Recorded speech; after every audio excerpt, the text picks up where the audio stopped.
Race 15 lined up there, ready to go. The Intermediate Trophy, RS Motorcycles. I think a couple of people missing from the grid there off second position, which I think is probably Finn Harmon, which was sidelined early on the day. And getting down to have a look at the bikes in the dummy grid there. The majority of them have put on wets, full wets. We had a shower come through just before the start of the motard class and made that, slowed those lap times down by about 5 seconds, and right now it's a matter of hopefully everybody's had their tyre warmers on their spare set of wet weather tyres and got them up to temperature, and right now I can tell you we've got some points through for the meeting so far for the classes that have done 3 races in the day. Rogan Chana leads the senior trophy with 67 points, Hayden Fitzgerald 63, Malcolm Belsky on 63 as well. They've had a win each. A second, who's had the most? Hayden Fitzgerald had a win, a second, and I think a 4th place. Ashton Hughes in 4th, Neville Gibbs, Zerum Wiki, Luke Jelly, Jesse Wiki, Ryan O'Neill and Michael Sorensen, the top 10 in that class. Already a big lead there down the back straight by Neil Chappie. He's got about 100 metres. Where is Roger Cathro in this situation? Roger's way back there in 3rd place, 250 metres off first, with Richard Markham Barrett circulating there in 2nd spot. He slowed considerably in the last race. I thought it might be a machine problem, but they've got that sorted out. 8-lap race here.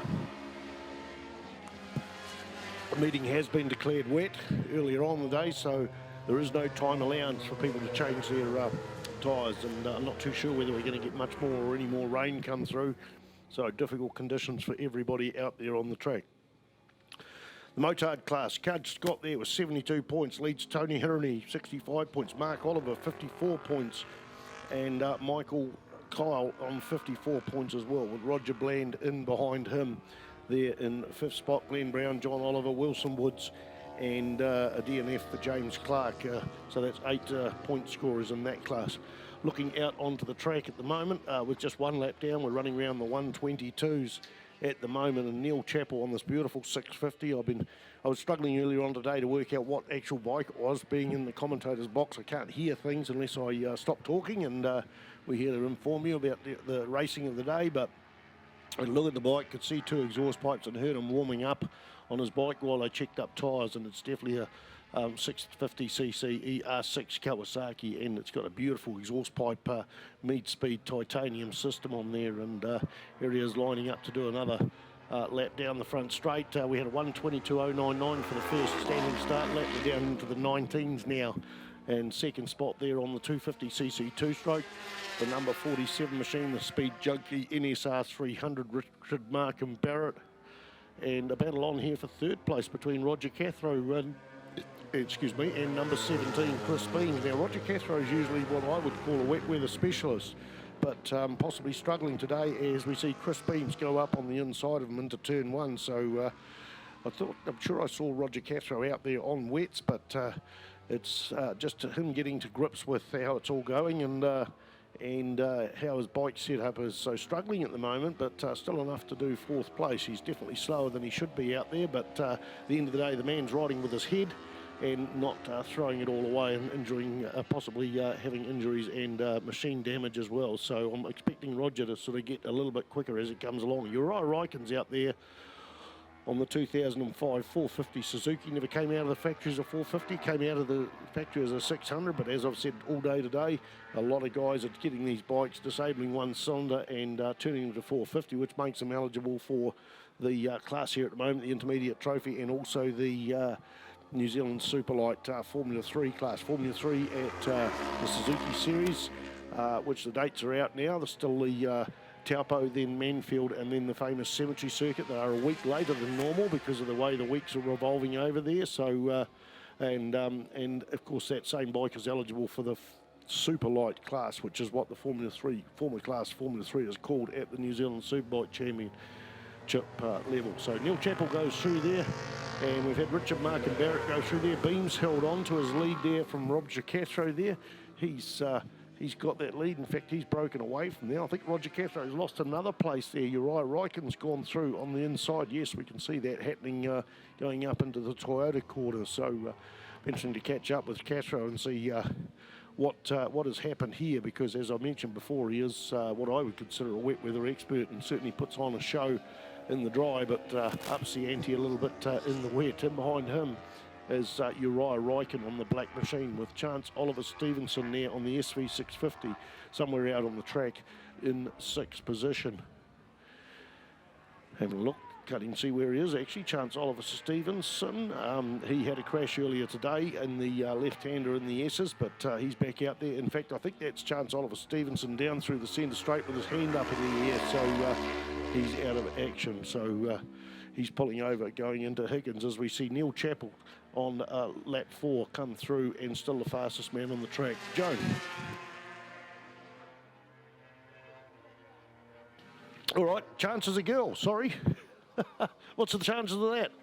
Thanks for the update on that. Yeah, 50-50, I guess. Yeah, I guess it's 50-50. Some countries it's not, but Chance is a lady, young lady from, I think, Morrisville, and I seen in the news this week that her motorcycle, one of her motorcycles was burnt to the ground in a couple of house fires out there. So that's a bit disappointing. Good to see her back at the track, and importantly for the mental health sort of issue, when you have a fire in the house, it can't be different. It can't be easy, and that's just happened this week. And it's great to see that she's managed to get up here and get her mind away from things, albeit just for a weekend, and then get back down to whatever they've got to deal with that. So the lead bike is, oh mate, it's got to be going round into the big sweeper there, the Go Media quarter. Neil Chappie on the number 76 machine, the only man under 20 seconds at the moment, 1 minute 20 seconds, running round at a 1:19.052, the best lap time. A 1:19.22 for the next one. Has he got faster? Is the track drying out? Yes. No. Yes. He is a little bit quicker, no, a little bit slower, 1:20.9. So either he's realised that he's got a lead of, I would say, probably up to about 15 or 18 seconds. We'll tell you now when the timing comes through. 12 seconds, 11.954. He's probably realised that he's got enough to do and just get the job done with 3 laps to go. So Richard Barkin-Barrett on the NSR300 goes through there in 2nd place. We're looking out to the sweeper, and Chris Beams on the single-sided swing arm VFR400 NC30 goes through in the Repsol colours into 3rd spot there with Uriah Ryken there on the 57 machine on the GSXR 450, and number 24 TSS Red Baron sponsored Roger Cathro there on the RS Motorcycles Yamaha R450, 5th place there on the track. Going to go and have a look through, see if I can find the results of the first race of the day. I don't have them for the second, but we're on the intermediate trophy. It was Chappell, Cathro, Barkin-Barrett, Kyron O'Neill. Kyron O'Neill's not even out there at the moment, so it may be a tyre problem he's got, you know, because as I say, it rained in the last session, and some people not quite got the wet weather tyres. Although I don't know, actually looking at the track there, is it really wet weather tyre country at the moment? There's no water pooling. Hopefully that's just one little bit of rain come on through. So back into the 19s, Neil Chappell. That tells us that the track is drying and he's working his way around there. His quickest lap time was a 19.052, and that was a 19.649. Quicker again, no, slower again. Richard Barkin-Barrett went from the 121s to the 122s. He knows that there's no way. In fact, he's been lucky to be able to see the lead bike there anywhere on the track. He might just capture it along the back straight or along the front straight. There's 15 seconds between them, so he knows he's in a good solid 2nd spot. We got to look a long way back, and here we go across the start finish line now. 17 Chris Beams there goes through in 3rd place. He's running around in the 124s. Pretty consistent lap times. Fastest 124.8. Last lap a 124.9, so relatively consistent with that lap time. Here we go. Roger Cathro, the man that's got a lot of air time at the moment, has slowed even further. He's running around in the 129, so I'm going to have to say that he either has thrown those wet weather tyres in there and they're not up to temperature, or he hasn't adjusted the suspension, hasn't had the time to adjust the suspension. There was no time to get sorted out, really. The meeting declared wet earlier on in the day, so the rules say that once it happens, once the racing's going on, you've got to keep on going with it. It's up to you to change your tyres. Makes it a little bit difficult, but it is the same for everybody out on the track there. The white flag is out. The white flag is out as that Neil Chappell gone through. Neil Chappell's gone through and lowering his lap times once again. This is race 15 of the day, the intermediate trophy, the RS Motorcycles. So we've got coming up 3 more races for the end of the day. Senior sprint, we've just had a 5-minute call for that. The junior trophy and then intermediate sprint. So this is an 8-lap race, was an 8-lap race, and we've got a 5, a 6 and a 5 after this. So looking out, where is the lead bike? Chappie comes out of that hairpin. Look, people, just got to get along and have a look at the Spike in the pits and see that beautiful titanium mid-speed exhaust pipe, and just art in itself. I don't know what they cost, but I'll tell you what, you won't spend better money on something that looks prettier than that on a motorcycle. And custom made for this bike, and it's not Matthew Meads, I'm trying to think of his name, sorry, there's several Meads I know. There's Chris Meads, he was racing motorcycles, sidecars for a number of years in post classics. There's Matt Meads, I think Matt's involved somewhere along the line with Hayden Fitzgerald as a pit boy. He was at the New Zealand Superbike Championships and that. So anyway, his name will pop into my head in a while. But have a look at that pipe. That pipe is just one around the bike of Neil Chappell on the 76 machine. Looking out there, it's a long way back to Richard, Mark and Barrett there. It'll be something like 20 odd seconds. In fact, I can't even see him. Oh, here he comes round the big sweeper there, the red and black bike, the red and black leathers. Richard, Mark and Barrett comes through there in the 47 bike for second place. Over on the back, I'm going to tell you, it's Chris Beams there on the 17 bike. He goes down that back straight. I'm going to leave you with it and put some music on, folks.